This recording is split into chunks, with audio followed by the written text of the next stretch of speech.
Coming up with how to start a video is hard. So we're here today. We're going to make a video on how to play my board game Fantasy Fishing. But before we get into it, I really just want to stress that this is by no means a professional video. If you're watching this video, it's because you're in the inside loop and you're learning between everyone else. We are going to do I always say we, like I'm Golem or something. I am going to make a more professional video with how to play. It's going to look better, so try not to let my inexperience in video making falter your judgment of the game too much. But anyway, here we go. I do also want to point out that the art you're going to see in this setup video might not be the same as the art in the actual game. Some of this was just placeholder art, but I'm going to leave a link in the description of this video, and someone call me out if I forget, kind of taking you to where all the card art is. So if you're curious what it's looking like now, you can go check that out. So like with most how to play videos, we're gonna start off with the actual components to the game, just so you know what I'm talking about as we start playing. The game's gonna come with one large deck of cards called the Lake deck. It's gonna come with a smaller deck of cards called the Dark Depths deck, and a third deck of card called the Tool deck. Next, it's going to come with 6 of these. These are standard action cards. Every player is going to get one. The game is for 1 to 6 players. That's why there's 6 of these cards. They're all the same.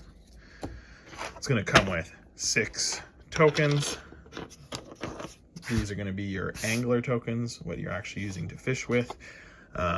If I kickstart enough money, I will custom print these into something in the shape of an actual fisherman.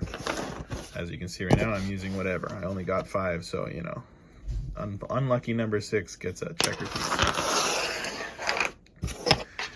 And then it's going to come with 6 of these. These are your action tracking tokens, and this is just to track what action you took in the last turn.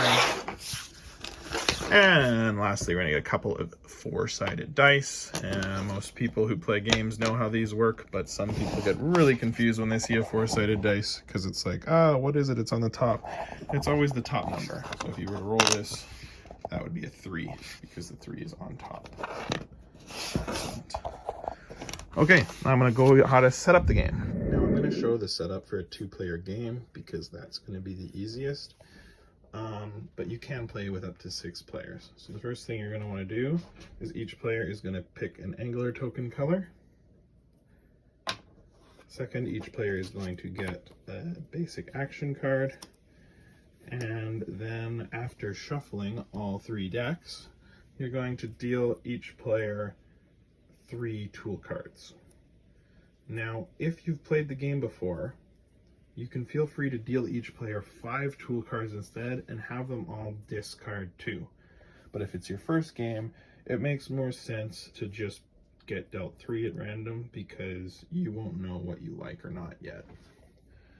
Also, when you put the cards off to the side, the decks, make sure you have space where they each have their own individual discard piles. It'll just make keeping the game organized feel a little bit easier.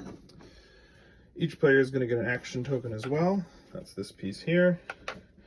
And the dice can just go wherever. Next, we're going to take all the things that we're not using and put them back into the box. That way they're out of the way. So we have the 4 extra basic action cards, the 4 extra angler tokens, and the 4 extra action trackers. Take that box and put it somewhere else. And do not worry, that is not the final art for the box. That is 2 seconds and a Sharpie. All right, lastly, you're going to take cards from the Lake deck and deal them out into a 4x4 grid. It should be 16 cards, just like this. So we dealt out the tool cards, the Lake deck, and we don't actually do anything with the Dark Depths deck right now. In fact, we are all set up with a 2-player game, with the green player being over here and the blue player being over here.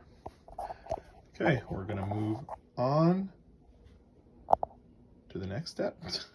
So one last thing we got to do before we start getting into gameplay is we need to learn some key terms that'll help you understand what the heck I'm talking about. So we already talked about the different names of the decks, and the cards are obviously pretty similar. For example, the cards from the tool deck are called tool cards, and the cards from the lake deck are called lake cards. This here, this 4x4 pattern that I've dealt out is called the fishing grid, and it's made up of 16 lakes. Now, how does that work? The spot at the end of the grid, so for example, right here is a lake. Right here is a lake. Right here is a lake. The 4 cards in your lake are the cards directly in front of it. So if your character was right here, those would be the 4 cards in that character's lake. If your character was right here, these would be the 4 cards in that character's lake. Now you could have one character be here and one character be there, and technically they would have the same 4 cards in their lake, but for purposes of how the game works, it would still be slightly different, because this would be the first card in this person's lake, second, third, fourth, whereas for this person, this would be the first card in their lake, second, third, fourth. So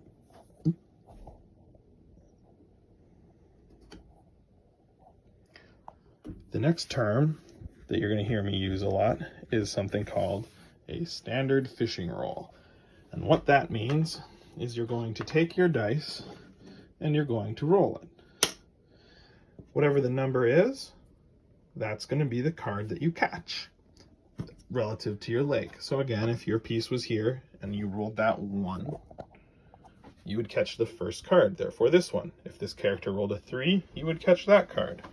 If this character rolled a 4, you would catch this card. Pretty straightforward stuff. Moving on, there's something called an empty experience stack and a complete experience stack, and those are what you use to get points, but we'll talk about those later. Before I get into the nitty-gritty of the rules, let's just do a quick summary of how the game will be played. On each of your turns, you're going to be taking an action. These end up being the 5 actions you can choose here. These are the 2 default actions, and there are 3 actions that you get at random. You'll choose an action by taking your action selection token and placing it on top of this little symbol here to show that that's the action you're using this turn. You will then perform that action to try and get cards from the lake grid. Then it's the next person's turn. They'll do the same. You'll then use those cards to create special stacks of cards called experience stacks to get points, and you're going to use those points. Whoever has the most at the end wins. Every time one of these cards is taken, it's going to get replaced with a new card from the lake deck. Once the lake deck runs out, the game is going to end, and whoever has the most points wins.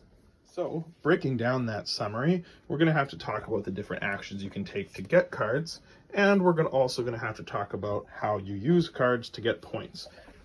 We're going to start with the different actions that you can use to get cards. Now, because this is a prototype, some of these are actually just straight up photos and not cards, which means there's going to be a lot of reflection on them, but hopefully you can read that just fine. We'll start with the 2 default actions since everybody's going to have access to these. The first is the move lakes action. You move your angler token to any lake and then you make a standard fishing roll. Now that should be self-explanatory from the summary. You take your token, you put him at any lake you want, so anywhere on the board. If he was already here, there's no movement limitation. You can move as far as you want to any lake as you want. You never move onto the lake grid itself. You're always on the edge. Next, we have the Switch Tools action, which lets you draw 2 new cards from the tool deck. Let's see here, we'll draw these because they're going to look the same as these ones. And then discard 2 cards. Now you can discard the 2 you just drew, or 2 of your old cards, or a mixture. It doesn't matter which 2 cards you discard, but at the end of the day, you'll always have 3 cards here, which means you'll always have a total of 5 actions. Different cards, none of them are necessarily significantly stronger than the others. These cards are just based off of your preferences, and then your strategy of how the lake grid looks. Different cards are going to be better at different times. Once you're done deciding which 3 cards you want to keep, you then make a standard fishing roll. Hello, cat. Have you come to help teach the game? This is how you know this video isn't professional. Now I can get away with it because cat butthole. Anyways. What? So, each of these actions are going to have their own strengths and weaknesses, including the two basic actions. As you can see in this one, you get to move and then make a fishing roll. And with this one, you get to switch your tools and then make a fishing roll. So you have to choose what's more important to you, getting to a new lake or getting new cards. Now, because what tool cards you get are going to be randomized each game, they're designed to be pretty self-explanatory, and therefore I'm not going to go over what every single one of them do. Just know that none of them really have you move your pieces very often. They don't have you switching your tools very often because, well, that's what your basic actions do. And you can never get rid of this card. The only cards you can switch out are these ones. So they have some pretty fun, unique effects. I'll just go over one to give you guys an example. Fish Finder lets you switch the position of two cards on the lake grid and then make a standard fishing roll. So for example, if I was the blue player here, and I didn't want this trash, but maybe I wanted this juicy giant clubfish, I could switch these two around and then roll my dice. So now if I roll a 3, well, I would have caught that instead of trash, which would be just lovely. Also, as a side note, it's important you perform the actions in the order that they're printed on the card. So you must switch two cards on the lake grid before you make your standard fishing roll. All right, finally we're able to talk about the cards and how to use them to get points. Again, you get points by making something called an experience stack, and there are several ways to do this. The first is with common fish. As you can see right now, they're labeled normal fish, but we did change that name to be a little bit less confusing. The way you get a point with common fish is you catch enough of them where their fish value adds up to 10 or more. So for example, if over your turns you caught this guy, and this guy, you would then have a fish value of 10 total. You would take them out of your hand and place them near all your stuff here, face up in front of you, into an experience stack. It doesn't matter the order you put them down, just as long as they're all in one stack in front of you. You can make stacks with cards that add up to above 10. So for example, if you caught these 3 cards, you could still make a stack out of it. However, you may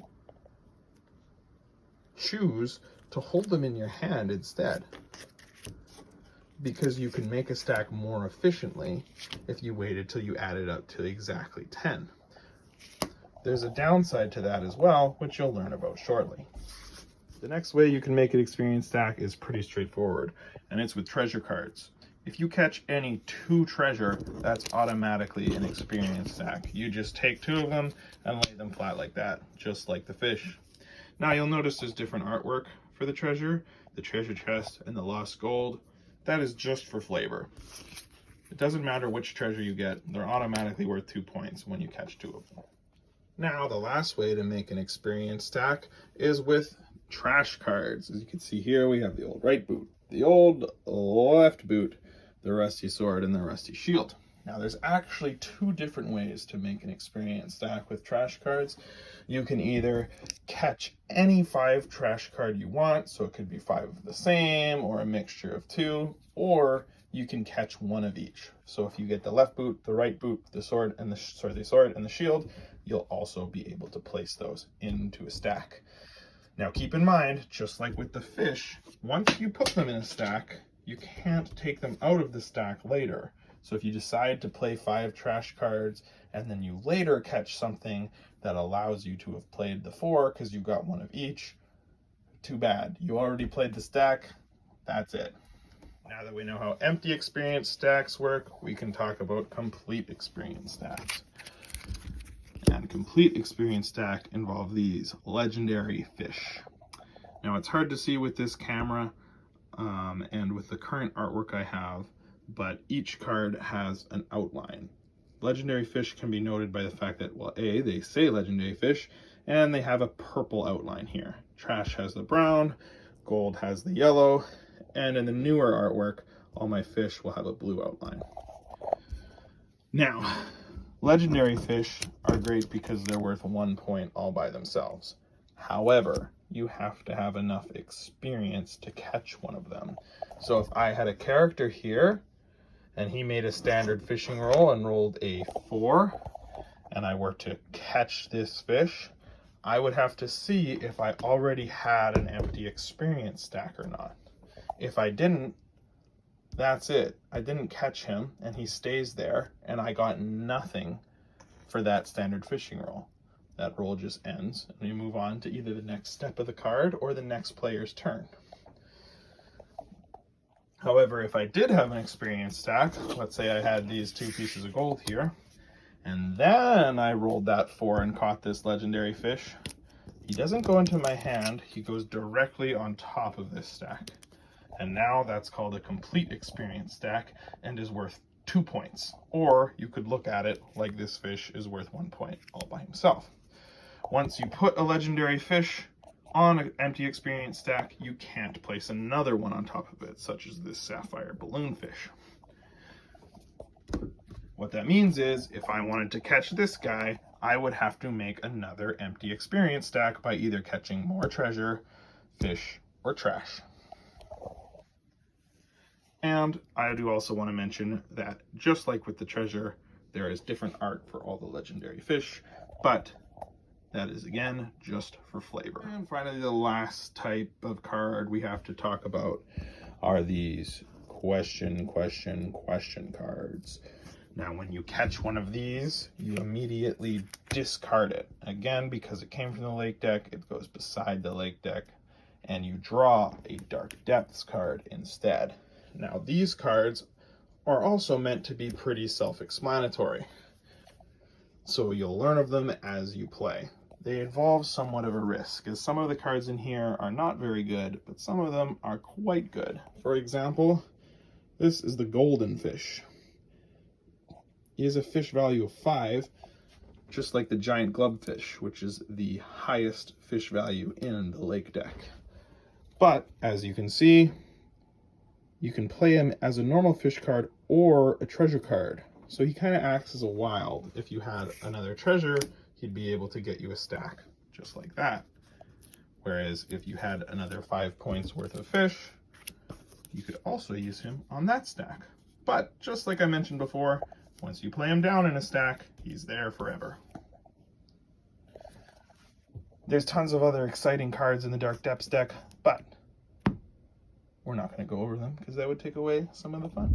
Now, as much as this video was done super unprofessionally, so don't take it too seriously, it still would actually be good if you gave me some feedback on it, because when I do go and make the more professional version of the video, you can let me know if this was enough information, or if it was an overkill of information, or if you think I could have ordered how I did it differently. Obviously, I'm going to use better imagery. I might even use like a digital mapping, better transitions. I'm going to speak more. I'm going to have a script so that I'm not just like, wasting your time with hms and hums all the time. But yeah, the feedback will still be nice, because when I go to make the actual how to play video, it'll be a lot nicer.